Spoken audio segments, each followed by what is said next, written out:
Assalamualaikum warahmatullahi wabarakatuh. Okey, sekarang kita nak sambung tentang pembentukan air kencing yang berlaku sepanjang nefron ya. Okey, bermula di kapsul Bowman. Okey, sekarang kita tengok, kita besarkan kapsul Bowman. Okey, ini ada gambar rajah kapsul Bowman. Okey. Proses yang berlaku di kapsul Bowman adalah ultraturasan. Okey, ia sama juga macam pembentukan bendali tisu. Okey, pertama, darah yang mengalir di dalam bermula daripada arteri renal ni, dia nak masuk ke glomerulus. Ini adalah arteriole efferent ya. Okey, arteriole efferent. Diameter dia lebih besar. Okey, diameter arteriole efferent lebih besar. Lebih besar berbanding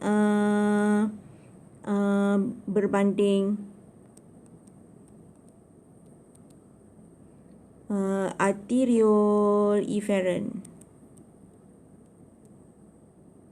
Ni arteriole efferent lebih besar berbanding arteriole efferent.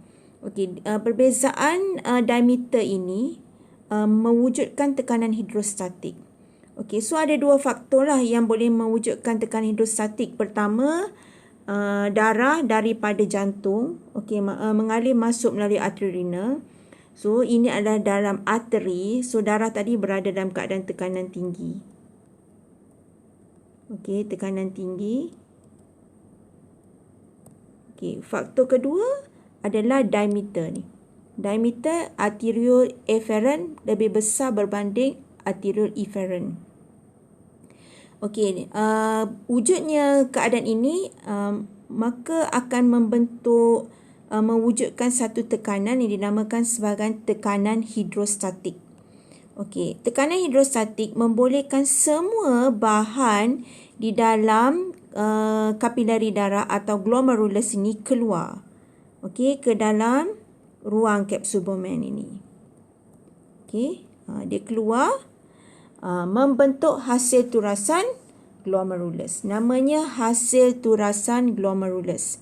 Okey, apa yang keluar? Semua bahan akan keluar kecuali yang tertinggal di dalam salur darah ini adalah sel darah merah. Sel darah merah itu SDM, protein plasma dan platelet ya. Semua bahan akan keluar kecuali 3 bahan itu. Okey. Samalah macam proses pembentukan bendali tisu. So di dalam kapilari darah akan tertinggal dan tetap akan mengalir sel darah merah, protein plasma dan juga platelet. Okey. Semua bahan tadi akan memasuki ruang kapsul Bowman. Okey. Proses ini dinamakan sebagai ultraturasan. So, sini kita tengok dekat tubul berlingkar proksimal. Okey, tubul berlingkar proksimal ni, kamu tengok kat sini, dia dikelilingi oleh jaringan kapilari darah berasal daripada arteriole efferent tadi.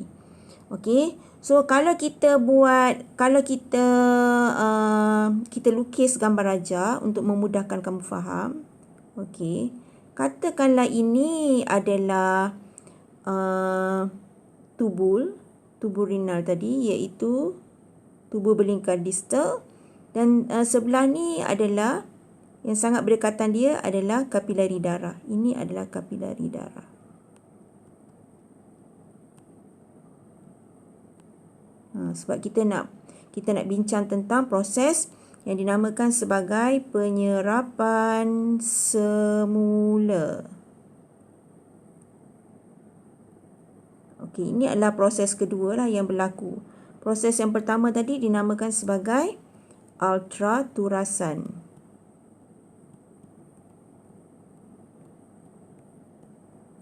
Ini penyerapan semula.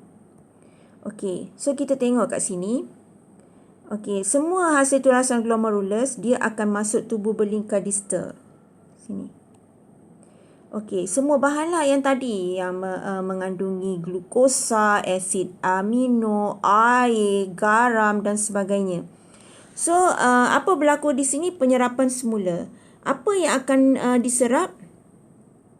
Okey, daripada tubuh ni dia akan masuk ke sini. Pertama sekali adalah ion natrium. Ion natrium. Okey. Secara pengangkutan aktif. Secara pengangkutan aktif. Lepas tu akan masuk ion chloride. Ion chloride akan masuk secara pasif. So starting dia tadi adalah ion natrium akan masuk secara pengangkutan aktif. Okey, ini satu grup. Okey, grup kedua yang akan masuk adalah glukosa dan asid amino. Okey, grup kedua glukosa dan asid amino. Okey, glukosa dan asid amino juga dibawa masuk secara pengangkutan aktif. Okey. Dan apabila semua bahan tadi, ion, glukosa, asid amino, dia masuk ke dalam kapilari darah, ini menyebabkan kapilari darah tadi menjadi pekat. Okey, bila kapilari darah menjadi pekat, berbanding dengan ruang dalam tubul, maka akan masuk grup yang ketiga, iaitu air. Yang ketiga adalah H2O. Okey, akan masuk secara osmosis. Okey, so proses penyerapan semula yang berlaku dekat tubul berlingkar proksimal adalah dicetuskan dengan pengangkutan aktif ion natrium. Okey, ion klorida akan masuk secara pasif. Okey. Yang kedua yang akan dibawa masuk secara pengangkutan aktif adalah glukosa dan asid amino. Okey, dan yang ketiga, apabila kapilari darah menjadi pekat, maka air akan meresap masuk secara osmosis. Oleh sebab itu, kita akan dapati di dalam air kencing tidak boleh langsung ada pertama, of course tidak ada sel darah merah sebab sel darah merah tidak boleh cross glomerulus. Okey, dan tidak boleh ada glukosa dan asid amino. Okey, air sebahagian saja yang akan masuk ke dalam kapilari darah. So masih ada lagi bahan yang akan turun ke liquid Henle. So sekarang kita tengok liquid Henle. Okey. Okey, apa yang akan diserap masuk ke dalam liquid Henle? Iaitu, nampak kat sini kan? Ditunjuk kat sini. Yang warna biru ni adalah air. Okey, air akan diserap masuk atau proses penyerapan semula ke dalam kapilari darah. Okey. Begitu juga ion natrium dan ion klorida. Nampak tu. Ion natrium dan ion klorida akan diserap masuk secara pengangkutan aktif. Ni ion natrium pengangkutan aktif, ion klorida pengangkutan pasif. Okey, diserap masuk ke dalam kapilari darah. Okey, proses penyerapan semula masih berlaku di liquid Henle.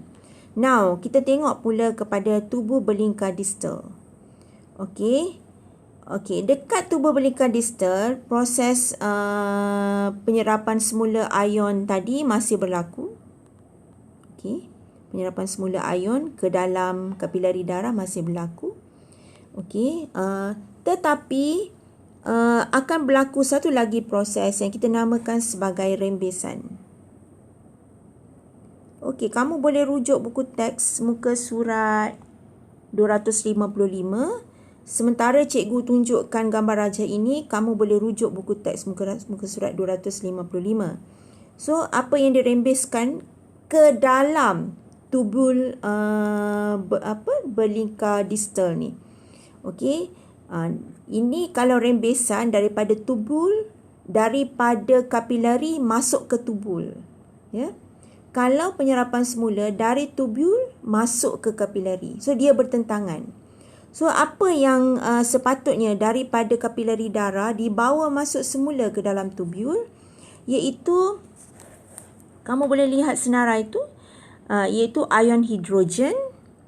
Ni, ion hidrogen. Kamu boleh nampak kat sini. Ion hidrogen, ion kalium, okey, urea,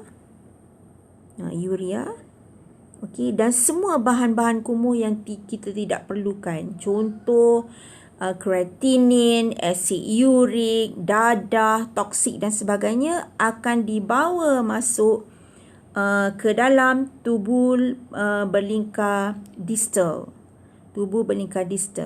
Okey, ini secara resapan ringkas ya.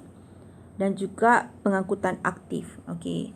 Kalau ion mesti secara pengangkutan aktif, manakala bahan-bahan lain tu dibawa masuk secara meresap masuk secara resapan ringkas. Dan akhirnya akan tertinggal sebahagian daripada bahan-bahan yang kita tidak perlukan, okay, masuk melalui duktus pengumpul. Okey, untuk membentuk air kencing. Okey, maka air kencing tadi akan berkumpul